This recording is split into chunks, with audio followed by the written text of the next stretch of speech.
Right bulletin లో మరో breaking news చూస్తున్నాం. హైదరాబాద్ లో డ్రగ్స్ కేసులో ఆంధ్రప్రదేశ్ కు చెందిన బీజేపీ ఎమ్మెల్యే కుమారుడు అరెస్ట్ కావడం సంచలనం సృష్టిస్తుంది.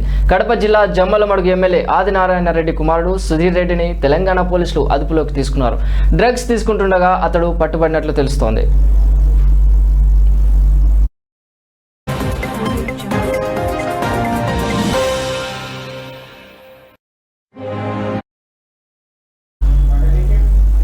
వివరాల్లోకి వెళ్తే నానక్రమ్గూడ ప్రాంతంలో డ్రగ్స్ పార్టీ జరుగుతోందన్న సమాచారంతో తెలంగాణ పోలీసుల ప్రత్యేక విభాగమైన ఈగల్ టీం ఆకస్మిక దాడులు నిర్వహించింది. ఈ తనిఖీలో సుధీర్ రెడ్డి డ్రగ్స్ తీసుకుంటుండగా పట్టుబడినట్లు సమాచారం. వెంటనే అతనికి అక్కడికక్కడే డ్రగ్స్ నిర్ధారణ పరీక్షలు చేయగా ఫలితం పాజిటివ్గా వచ్చింది. దీంతో పోలీసులు సుధీర్ రెడ్డిని అరెస్ట్ చేశారు.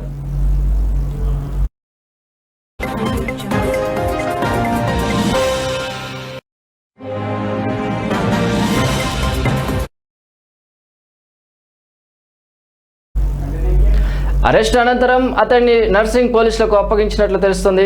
సుధీర్ రెడ్డిని డి అడిక్షన్ సెంటర్ కు తరలించినట్టు కూడా వార్తలు వస్తున్నాయి. సుధీర్ రెడ్డి తండ్రి ఆదినారాయణ రెడ్డి ప్రస్తుతం బీజేపీ ఎమ్మెల్యేగా ఉన్నారు.